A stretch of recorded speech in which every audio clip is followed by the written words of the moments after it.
Les rencontres modernes, c'est un peu comme un jeu, hein. Mais la vraie question c'est, est-ce qu'on en connaît vraiment les règles? Aujourd'hui, on va décortiquer ça ensemble. On va voir les stratégies qui marchent et celles qui, franchement, sont un peu dépassées. Accrochez-vous, on va passer en mode analyse. Alors la grande question, c'est ça. Comment on fait pour rencontrer quelqu'un aujourd'hui à l'ère du numérique? Eh bien, la réponse est loin d'être simple. En fait, il y a deux grandes philosophies qui s'opposent. Et le truc, c'est que comprendre laquelle nous correspond, c'est vraiment la clé de tout. Ok, allez, on plonge dans le vif du sujet. D'un côté, on a ce qu'on appelle l'approche à froid, la méthode spontanée dans la vraie vie, et de l'autre, l'approche online, beaucoup plus structurée, qui passe par les applications. C'est vraiment deux mondes, deux méthodes complètement différentes. Pensez-y. D'un côté, c'est l'imprévu total. On croise quelqu'un dans un café, c'est le pur hasard, c'est l'aventure. Et de l'autre, c'est le contrôle quasi absolu. C'est un immense catalogue de profils qu'on peut filtrer, trier, analyser sous toutes les coutures. C'est la spontanéité contre l'algorithme en quelque sorte. Bon, commençons par la première méthode, cette fameuse approche à froid. Regardons ça de plus près. Est-ce que c'est encore pertinent aujourd'hui? C'est quoi ses secrets? Et surtout, quelles sont ses limites? La clé du succès dans cette approche, c'est le charisme. Mais attention, on oublie tout de suite l'idée d'un truc un peu mystique, d'un pouvoir magique. Non, non. Le vrai charisme, en fait, c'est la légitimité. Prenez Zidane, par exemple. Sur un terrain de foot, c'est une légende, il est charismatique. Mais imaginez-le dans une conférence sur la tech. Ce charisme, il s'évapore un peu, non? Et pourquoi? Tout simplement parce qu'il n'est plus dans son élément. Et voilà, cet exemple illustre parfaitement le point crucial. Le succès de l'approche à froid dépend entièrement du contexte. Il faut être dans ce qu'on appelle sa zone de génie. Quelqu'un d'introverti, par exemple, sera bien plus légitime et donc bien plus charismatique dans une librairie que dans une boîte de nuit bondée et bruyante. Au final, tout est une question de terrain de jeu. Alors, si on devait noter cette méthode, ça donnerait quoi? Eh bien, d'après l'analyse, l'approche à froid obtient un 7 sur 10. C'est un score solide, hein. C'est une note élevée, ce qui veut dire qu'elle est très, très efficace. Mais attention, seulement quand les conditions sont réunies. Juste pour qu'on se comprenne bien, pour mettre ce score en perspective, voilà le système de notation. Un 7, ça place la méthode en catégorie A, c'est-à-dire dans le top du top parmi les toutes meilleures approches. Mais comme je le disais, attention, elle est loin d'être parfaite. Et voilà pourquoi elle n'a pas un 10 sur 10. D'abord, ça demande énormément de temps. Ensuite, le succès n'est jamais garanti. Et surtout, c'est un point clé, elle dépend énormément du contexte. Et elle est de moins en moins adaptée à nos grandes villes modernes.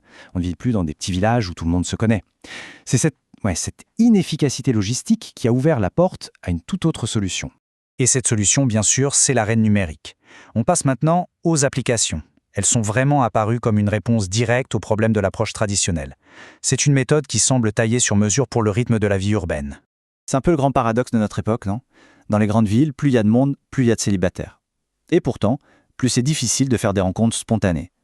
Les applications, elles, viennent proposer une sorte de structure, un cadre pour naviguer dans cette immensité. Et pour bien comprendre comment ça fonctionne, on va faire une étude de cas. On va se pencher sur l'application qui arrive en numéro 5 de notre top, Adopt. Ou plutôt ce qu'elle était avant, à son âge d'or. Parce qu'il faut savoir qu'à une époque, Adopt, c'est un outil d'une puissance absolument redoutable. D'ailleurs, il y a cette phrase qui résume tout parfaitement. C'était une sorte de ChatGPT de la rencontre. Il faut bien comprendre ça. À l'époque, Adopt, ce n'était pas juste une appli de rencontre. C'était un outil d'analyse de données ultra puissant, un vrai moteur de recherche comportementale. Alors comment ça marchait concrètement? C'est là que ça devient vraiment fascinant. Chaque profil, c'était comme un véritable tableau de bord. On avait accès à toutes les stats clés. Le nombre de charmes reçus, le nombre de conversations acceptées. Avec ça, on pouvait calculer un ratio de sélectivité et, en gros, diagnostiquer les intentions réelles de la personne avant même d'avoir échangé un seul mot. Allez, prenons un exemple tout bête pour que ce soit clair. Imaginez un profil qui a reçu 400 charmes.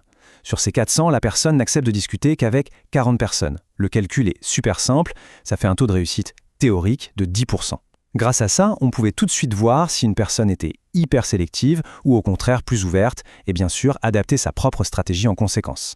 Et ce n'est pas tout. L'autre force incroyable d'Adopt, c'était sa barre de recherche. C'était littéralement comme sur Google. On pouvait taper des mots-clés, cuisine, polar, une tranche d'âge précise. C'était un peu comme écrire un prompt pour une IA, pour trouver des profils qui correspondaient pile-poil à des centres d'intérêt bien spécifiques. Ça facilitait énormément la prise de contact, forcément. Le problème, c'est qu'aujourd'hui, toute cette richesse de données a complètement disparu.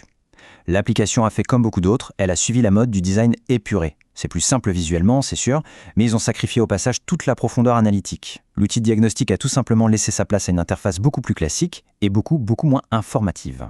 Voilà, donc pour Adopt, l'application en 5e position. Un ancien géant qui a, en quelque sorte, perdu son super pouvoir d'analyse. Et ça soulève une question vraiment intéressante. Si Adopt n'est que numéro 5, alors quelles sont les applications qui la devancent? Et surtout, pourquoi?